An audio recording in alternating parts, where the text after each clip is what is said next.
you're too cool to have to mess up, so I can use it at the beginning. Unlike Blake, who almost always has something for me to use right at the top of the show. Oh my gosh. Swing that camera over there. Yeah, I can almost tell already with Blake. Dude, I'm totally joking. I wish I could. It's usually off of Devin's back, but I try to scratch it every once in a while.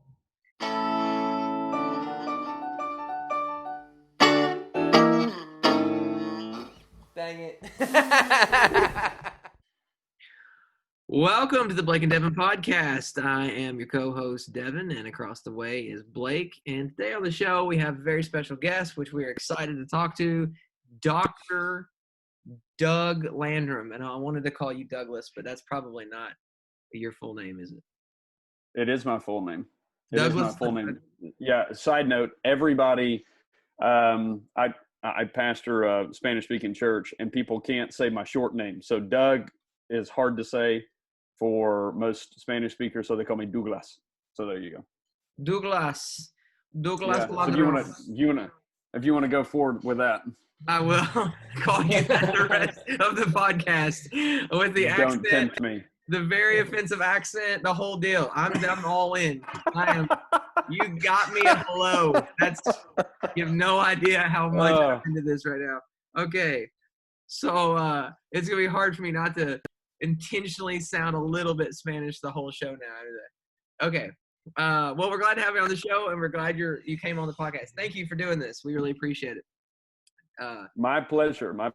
Glad to be on there. Yeah, you are the head honcho of Catalyst Mission. I didn't say that at the beginning. I gave your credentials and I didn't say what you do. You're the top dog. You're the boss man. You are the voice of God to the organization that is Catalyst. Wow, you have really laid on the superlatives there. So I direct the organization, which means that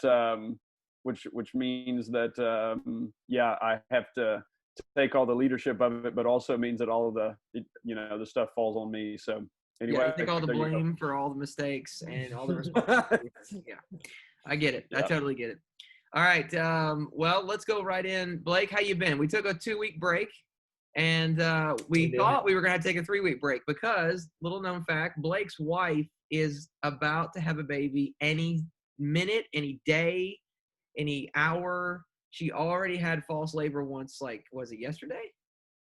It was Tuesday. Okay. We spent roughly 6 to 7 hours in the hospital waiting and nothing. So they sent us home. So, yeah. But she's due anytime. Any second. So if Blake throws down the headphones and runs away, then you know why. Then Doug and I will, Douglas, so I will finish the show. Thank you. Thank you. Do you pastor a Spanish church? You must speak really fluent Spanish. Yes. Do you want me to do the rest of the interview in Spanish? Would that be edifying? We don't ask questions like that on this podcast. Would that be edifying? Please. Edifying. Douglas. Sit over there. Wait for me. Okay. We're going to start out. That is quite possibly the worst Spanish accent I've ever heard. Oh, no. I don't know what. We have to apologize to our Hispanic viewers on so many levels right now. So many levels. It's amazing. Oh my gosh. Woo! Yeah, baby. Okay. Do we have a new 2-week break? We come back. We have a little ditty for this, right, Blake? Wrong. Oh, memes Of the week. Thank you. I don't know why you don't have the new little next week. I will. Oh, you done said it now. You better. It was. I will get it. It's on the list. It's getting done this week. Okay. So here's mine, and I got this because Douglas is from Memphis. And this is the 8 layers to a Southern goodbye. And I want to see, do you think this is true in Memphis as it's true here? About to leave warning. A we've got to get going statement. Hug. walking to the driveway, one more conversation in the driveway, more hugs, talking while everyone's piling in the car, rolling down the window to say bye one last time as you pull out of the driveway and someone yells, "Watch for deer." That's pretty accurate. I actually live that today. So yeah. Wow. True, isn't it? That's exactly the way this goes. We don't know how to leave. Incredibly accurate. Yeah, that's true. That's very true. Unlike, yeah, my wife tells me that I don't know how to get off the phone either. She says I'm the most awkward person getting off the phone because I just say "all right" a bunch of times. All right. All right. Yeah. Yeah. I have a hard time getting off the phone too. Now that you say that, I think I do. I started reducing myself to saying later, just generically, like not "see you later," "talk to you later," just later, just later. Yeah. So, that's cooler though. Sort of What I ambiguous. hear. Like what will happen later, we don't know. Blake's 2020 every second. But wait, there's more. I missed that guy. What is that guy's name? Billy something? Billy. I could get his first name too, and I could not come up with his last name. But that guy can talk so fast. Look at his picture. He should not be able to sell you anything. Well, so you're saying I wouldn't make a good salesman? Yeah, my thought was Blake's got a good beard, but that guy, holy moly. That guy, yes. Look at his beard. That is thick, isn't it? Yeah. Okay, well, we're going to leave that. You can trust a man in a beard, Devin. Me trying to find where the Bible says, like and share, and God will bless you. Believe it. Amen. Testify. Believe it. Testify. Believe it. Believe it. How many of these things can we get going across the we should all just hold hands around the world. We should, but of course, we do believe that if people would like and share this podcast, that God would bless them. So I just want to throw that out there. Yeah. Whatever. I mean, it's a general principle, but I'm just saying. I'm not. It's whatever. Maybe God will bless you if you share the podcast or whatever. That's funny. That's so true as well. All right. Today in history, I've got the wrong date. I already know. I'm going to leave it there. Yeah.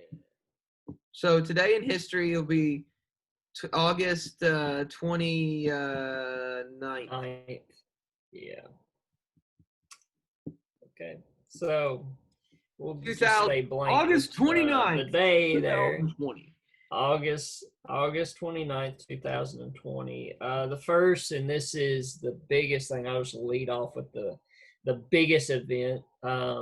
Hurricane Katrina made landfall this day in history. Just a few facts about the devastation of Hurricane Katrina. It killed over 1,800 people from the Florida Panhandle to New Orleans. And it also caused $115 billion worth of damage.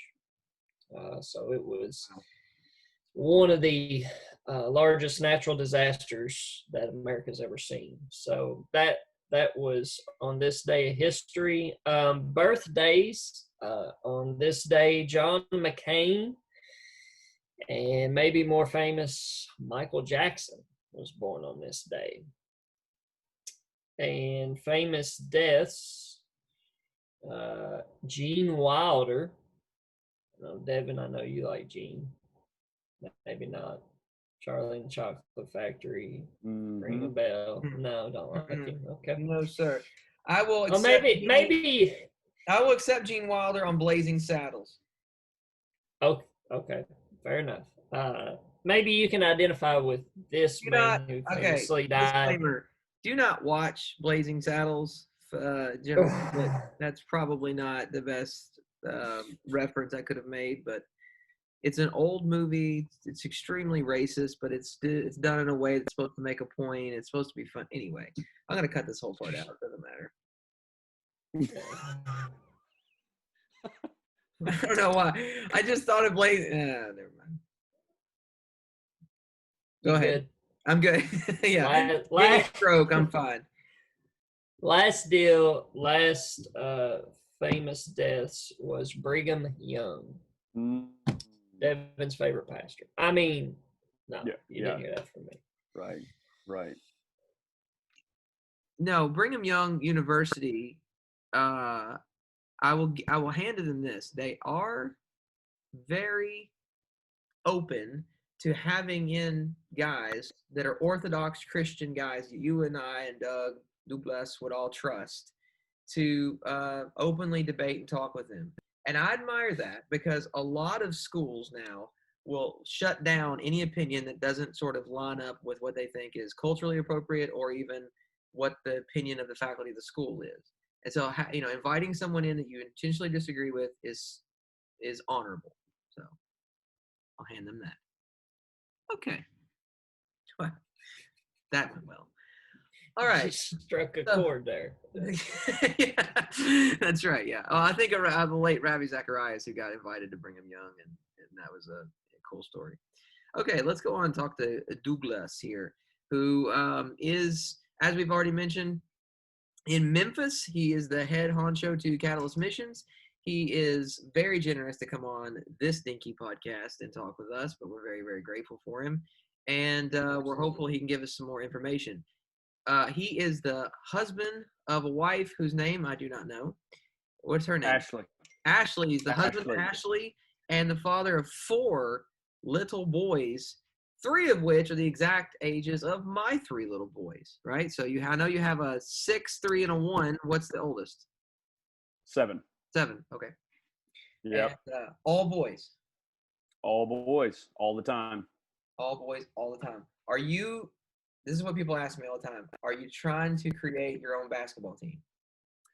No, because I am 5'8" with high heels on, and my kids will not be tall either. And so even if I was trying, it would not be a very good proposition. Gotcha. Just a bunch of guards and really not a lot of 5-point guards. Yeah. Yeah. I'm hoping they play golf. Yeah. They're good in the assist game, just not the rebound game. Yeah. They'll be like Muggsy Bogues. Yeah. Nice reference. Wow. Didn't think we'd get Muggsy here on the podcast this time. Yeah, you're welcome. Yeah, so you're from Memphis, and you have a PhD from Mid-America Baptist Theological Seminary. And so That is correct. Thank you for being on here with us. What's the name of the church that you pastor? Comunidad en Cristo. Comunidad en Cristo. Mm. Yeah. I'm just trying. I'm just was trying. Good. No, it was good. It was good. It was That was Irish Mexican. I think that's what that was. Comunidad en Cristo. Yes. Yeah. You didn't do so bad right there. Oh. Yeah. So yes. Any hoots. Glad. So you can speak fluent Spanish, and is this what drew you into Catalyst Missions and reaching the nations? Is the ability to speak a second language and that sort of thing, or did that have nothing to do with it? It sort of happened concurrently. So when I didn't have much of an aspiration to do church planting. So the church that I pastor is the church that we planted by God's grace here in Memphis. It's in a real Latino part of the city. Memphis has quite a few Latinos, probably 150,000 in the greater Shelby County area. Wow. So back in 2013, I was serving as an associate pastor at a church in Millington, which if you're not from Memphis, that doesn't mean anything, but it's just north of Memphis. And we had a church call us from another part of the greater Memphis area, and they asked us if we wanted to come on and help reach some ethnic people groups in the Memphis area. So we immediately began to work with Cambodians and Latinos here in the city. And about that same time, the board from Catalyst called me. Catalyst was formed in my hometown. I didn't grow up in Memphis. I grew up in Martin, Tennessee, in the northwest corner of Tennessee.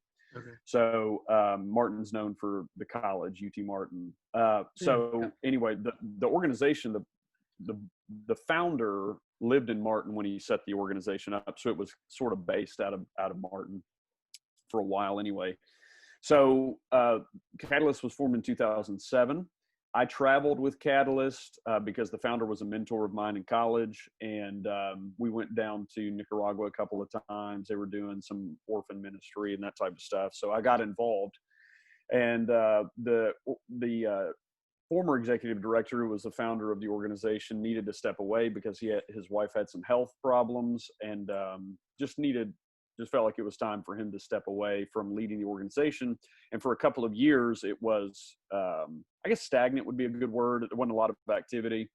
And so they called me in 2013 because they had a meeting of the board, and they said, maybe we should dissolve the organization.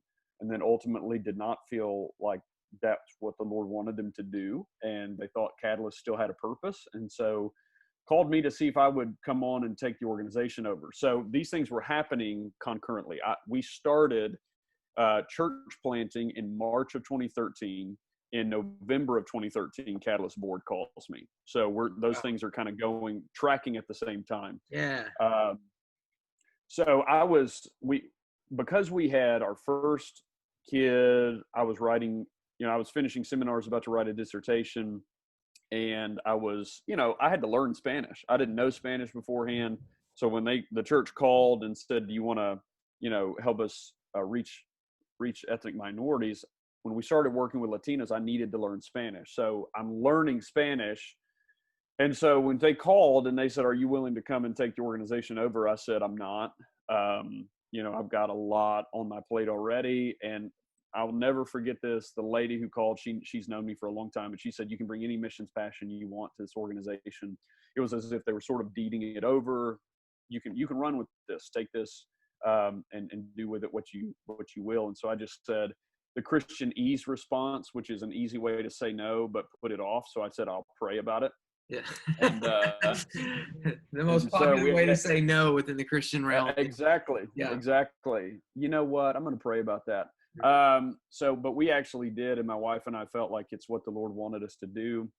So I finished dissertation in June of 2014, took Catalyst over in August of 2014.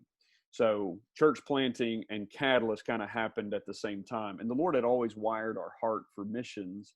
That's why I ended up feeling called into ministry in the first place. But I had a couple of opportunities to go and pastor English-speaking congregations in other parts of Tennessee, and could not get a peace about it. And I remember laying in the balcony of the seminary chapel, laying flat down on the floor, lights are off. Everybody would have thought I was a freak if they saw me in there, or that I was going to sleep. But I'm lying down and I'm praying, and I just said, God, I don't know what you're doing. Like, I know you won't give me a peace about these opportunities. And it was very soon after that I was approached about planting the church and Catalyst. So, yeah. So it's when I first started preaching at our church and going and training, I was trying to do it in Spanish, and it was not very good. And so, the more you do something, the more you improve at it. And now preaching and teaching in Spanish is, it's much easier. That's awesome. That's really impressive as well. So when you first took over the organization, you sort of steered it. And so it's really grown tremendously. You're all over the world. You're in tons of, I don't have the stats in front of me, but I know that you are in like almost all the major continents now. Yeah, we are. So we are working in 9 countries. That's officially working in 9 countries. Now, the multiplication that happens goes across borders, and some of that we don't even know about. So Sure. But we started off working in Bolivia and Indonesia. So that came through open doors and some association, and we started off small. And like you guys know, I mean, when you start a ministry of any sort, particularly if it's a nonprofit ministry, you learn a lot. I was not trained. I was trained, in theology and homiletics and hermeneutics, and I wasn't trained in running a nonprofit. And so the learning curve was pretty steep. And and we failed forward a lot. We learned a lot over the first few years of doing the ministry, and feel like, you know, after a while of learning, we have a good model in place. So we probably grew a little too quick, a little more quickly than we would have wanted to. But it grew from 2 countries, and then over the last 2 to 3 years, it's grown pretty rapidly into 9 countries. And we're working in Central and South America, West Africa, and South and Southeast Asia. That's incredible. And what a blessing that is. Now, the thing that fascinates me the most, before I know Blake's about to chime in, I see his, I'm getting ready to say something face on, but I want to jump in and ask this question because this part fascinates me, and it's such a rabbit trail, so you don't have to go on it for long. But you all have created a monetary system, or have adopted a monetary system into Catalyst, where people can trade goods. Like, they can give you goods. Yeah. So I got a couple of that's- cats I don't really like right now, and I was just curious. Okay, so this is, no, seriously, I thought this was the craziest thing as well. I'm glad you brought this up. It's called non-cash giving, and the platform that we use, we got a new giving platform, and part of what they do is they can basically convert any item into money for the organization. So like if somebody has, like, they give an example of this, the platform does, that somebody had, like, you know, hay that they wanted to sell. And so they contacted the platform to say, we want to sell this. They sold it for them and gave them money to the organization. You can do it with cars. You can do it with gift cards. You can do it with land. You can do it with, basically they said the only thing you can't do is domesticated pets. And like, that's legit. That's legit. Like domesticated pets. Man, and like home. That felt home very appliances. pointed. I know it's legit, but it felt like I just said, like I just talked about cats, and now all of a sudden it's like no cats. I didn't want to pop your balloon there, but I thought I need to tell him, or otherwise he's going to try to sell his cat. Right. So, but that is true. It's the platform we use was put out by, it's actually a Lifeway platform, and it's very cool. That's phenomenal. So, you know, you can be legacy giving as well with your will and all the rest of it. So, yeah. That's awesome. Blake, are you going to jump in now? So my question, There you go. before I was You got a cat too? interrupted. Yes, I have cats and extra cats actually. Now, seriously though, how do you deal with the diversity of countries that you're in, from, you know, South America to East Asia to Africa, you know, just as you mentioned, how you deal with the diversity of people? Yeah, like the cultural diversity. Yeah. The key is, Blake, is the people that you're working with on the ground. So one of the things that we learned very, very quickly is that the project is only as good as what we call regional coordinators. And regional coordinators are our on-ground people that we work through. Now, we have regional coordinators for our pastor training, and we have regional coordinators for our women's discipleship training. Okay, these are always locals. We do not use Western personnel who are in the country. That's not to say that we don't appreciate other missions organizations and what they're doing, even career people. They're often the link to the local. But we find a local and spend a long time vetting 3 things particularly: capacity, character, and do they have the vision to sort of catalyze a ministry there, pun intended, but do they have the vision to do that? And so what we typically do is, when we find somebody, like, say, for instance, you take Ivory Coast as an example, our regional coordinator there, his name is James. James contacted me in December of 2016 and said, I'm a young pastor. I need training. Will you come? I found your ministry online. Well, we get a lot of people that contact us, and not everybody is looking for training, as you might expect. So I said, we can't come, but I'll train you online if you'll commit to it. So we started meeting, and for a solid year trained online, and I saw in him character, he had the capacity, and he was immediately multiplying. And so we decided from there to set up a vision trip to a residential location that eventually became our central training site. But the reason that we're able to reach the culture is because we have the right regional coordinator. it all goes on the back of the regional coordinator, because they're the one that they're going to set up the training groups. They're the ones who are going to multiply the training groups. They're the ones who are going to be the mentors on the ground. It's all about having the right people. And first time I ever went to Bolivia, I told them, it doesn't matter how well I know Spanish or the culture. You guys are experts in your culture. I'm not. And so we always want to work with a local as our regional coordinator. Great. So I wanted to talk a little bit about I guess we should mention, okay, during COVID, you can't travel, you can't go to them, you can't have the trainings, you can't take local pastors from the United States, meet with the regional coordinator from the local place, develop a training course, which is what typically happens. Local people in the United States fly to the different regions, meet up with the regional coordinator, ultimately have week-long training, and that happens like twice a year for so many years, and you get through 9 modules fully, and then those that are trained by that are supposed to then can recreate that training should they pastor and teach and that sort of thing. Correct? Is that a good generalization? Yeah. So for just quickly before we get to COVID, the pastoral training track, the women's discipleship track are both done on modular basis. Each module takes about 30 hours of training. So normally, if you're going to what we call a central site, that's where we would take American personnel or, Catalyst staff or other people who want to go train, and you'll do women's discipleship there, and you'll do pastor training there with the two cohort groups. So typically that we go to what we call a central site. Okay. And right. The commitment there from each cohort group is about a 2 to 3 year commitment. Because again, you're doing about 2 to 3 modules a year. And the hope is that the regional coordinator is providing mentorship in between the modules for the students. Okay. So they're not being left out in the dark between the residential trainings. But beyond the central site, we have extension sites that the regional coordinators have set up where they're basically copying, multiplying what we're doing in the central site out in a different training site. And those are places we'll never go. Now, probably about 75% of the trainings that we would do in a given year, 40 to 50 trainings, depending, worldwide. So 40 to 50 residential trainings, about 75% of them are done by regional coordinators.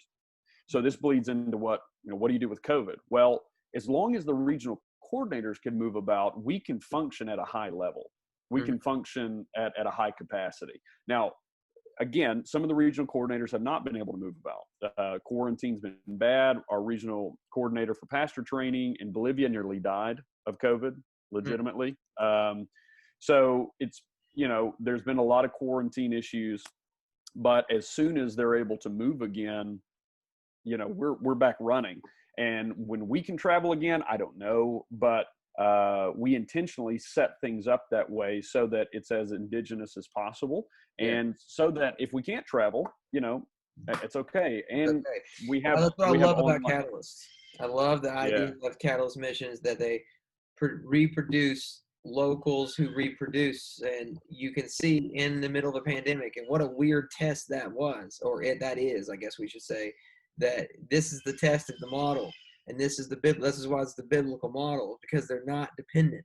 And so therefore, just because we can't get there, you can't get there, whoever, the Westerners can't get there, it doesn't mean that they cannot continue on in the faith and in, growing closer to Christ and sanctification and all that good stuff. So. Yeah. And I would say, the online mediums have been good insofar as we've used them. We're building out, I was talking to you, Devin, the other day about building out our online module content so that our regional coordinators can go and grab the videos. And then obviously we use Zoom to meet with key leaders. But even today, I was talking to our project leader, who's a local pastor who's helping us with a particular project. It's our project leader for West Africa. And he said, hey, James is going to go ahead with module 8 in Yamoussoukro, which is in the Ivory Coast. And that's a graduation. So we might have a pre-recorded message for the students, but the point is James feels comfortable enough to say, you guys can't come. I'm going ahead and I'm going to finish the training with them. So, we praise God for that. Yeah. So it sounds like to me that Catalyst not only makes disciples, but is equipping disciples. Yeah, Absolutely. And we view, man, this is the model that we have. We view ourselves as doing essentially what Paul did in Acts chapter 19 when he's in Ephesus, and for 3 months he's preaching in the synagogue, and it says that, you know, some were converted, but many became obstinate, mocking the way. And so Paul pulls his disciples out, and for 2 years in the hall of Tyrannus, he discusses with them daily, which seems like a heavy, intense discipleship school. And the result is, it says, all of Asia Minor heard the word of the Lord. Well, clearly that doesn't mean that every single person was reached, but that Paul sent them out to set up beachheads of, church plants that were tasked with reaching their own context with the gospel. And that's what we're trying to do. We don't want to see this to just be some training that's sort of housed in and of itself. We want to see new churches and existing churches established in sound doctrine and methodology, because ultimately, look, here's the reality. Catalyst is not God's plan for reaching the world. The church is. Mm-hmm. And so we want there to be healthy churches led by healthy leaders in the global South who will have a vision to reach their own context and beyond to near cultures who are unreached. And so it's going to run through the church. And that's, I think the biblical methodology. So we want to replicate Acts 19 in as much as we can. Heavy, extended time with people, not quick, deeply, deep-rooted discipleship in their lives, so that what's propagated afterwards is a healthy gospel. It's great stuff. That's fantastic. And maybe we even need to bring that model to the United States. Well, we have had people ask. I had a conversation with a guy the other day, and he asked about doing some stuff here. I've had other people mention that. So I don't know. I mean, we might think about that at some point. But, the thing is, Catalyst exists to offer what we're trying, the void we're trying to reach into. People say, like, what's the need you're reaching in, or what's the need you're meeting? The Gospel Coalition International Outreach says that 75% of Christians now live in the Global South. The Global South is Africa, Central South America, and South and Southeast Asia. And so 75% of Christians now live there. And yet, of the 2.2 million evangelical churches, 80 to 85% of them have pastors with little to insufficient training. And what that means is that often the pastor doesn't even have gospel fluency. So if the pastor is not teaching the people, if the pastor is not leading the people, what about the people? Right. What about the men and women in the pews? Absolutely. And so that's the void we're trying to reach into. And we want to go to places that have scarce access to training in proper theology and proper methodology. And I'll tell you, look, this is the reality. The reason that you have a big swath of Christianity, but a lack of healthy leaders, is because of a need for speed methodology that says if we can just get to them as quickly as possible, not faulting motives, but if we can just get to them as quickly as possible and we can reach them, then, we can pull out and go to another place. That's not true. If you're reaching them without training them deeply in the gospel, what will end up being multiplied is not going to be the gospel. And that's what's happened. That's right. So you have Christians all over the place without healthy leaders and often without healthy churches. And so, man, we are just trying to hammer that particular point. That's all we want to do. That's all we want to do. We're not focused on anything else except that. And that's, I guess, you can do a lot of things in missions, but that's what we're focused on. Yeah. Okay. So hot seat time. Blake, are you going to start? Or am I going to start? We got about I'll start. 3-ish minutes. First question. But I'm only going to give you 2. So you got the first question? Gotcha. Okay. These are, Douglas, these are random questions that are personal and often offensive. And they have no rhyme or reason. Wonderful. They have no rhyme or reason. And they're simply to let people get to know you and to see if, I don't know, if we can, well, we don't want to embarrass you, but, you want to rattle me a little bit? You want to rattle, yeah, shake you up a little bit. Yeah. Remind you of who the hosts are. Yeah, that's sort of our. All right, Blake, if you're ready. Okay, yeah. Here's the hard-hitting question right here. Doug, How many languages do you actually speak? 2. Just Uh, 2. Yeah, I speak just English and Spanish. Well, Okay. that's 2 more than Blake. Yeah. Are you a Mac? Although, hold on, quickly. If you speak Spanish, just side note, if you speak Spanish, you can almost speak Portuguese, or the transition's fairly easy. Case in point, I talked to a missionary from Brazil one time. He spoke in Portuguese, I spoke in Spanish, and we had an intelligible conversation. So, there you go. So you're like 2.5 then. Yeah, 2.5. Right, 2.5. That Okay. was so offensive. Are you an Okay. Probably Apple was. or a Microsoft guy? Oh, Mac, absolutely. Yeah. I don't get Microsoft people. Thank you. Right? Yeah. We just lost 3/4 of our audience. Blake. Doug. Okay. I'm just going to move on from that. No. Are you a sports fan? If so, who is your favorite team? I am a sports fan. College football, Auburn. I like Memphis too. Pro football, Baltimore, and that's about the only So teams I Lamar Jackson's the second coming of Christ, right? Well, I mean- not according to his last playoff game. Okay. Yeah. Okay, that was rough. Yeah, Tennessee. Oh, especially being in Memphis, that had to be. Yeah. Had to be rough. It was rough. Mm. Absolutely. Okay. Man, we're gonna run out of time, so I'm just gonna say thank you again for being on here. We greatly appreciate it. Don't forget, we'll put a link in the description. We'll put a link in our description and in the video so that you can click on it and be directed to Catalyst Missions if you so choose to give or feel led to give. Obviously, that would be incredibly helpful for them to continue to make disciples, and really, really helpful information. And it was great to talk to you. So thank you again for being on the podcast. Yeah, thanks so much, Doug. Thanks, guys. Appreciate it. All right. And don't forget to like, subscribe, share, all that bull that I hate to talk about. Comment. And remember, if you do, the Lord will bless you. Okay. Bye-bye, everybody.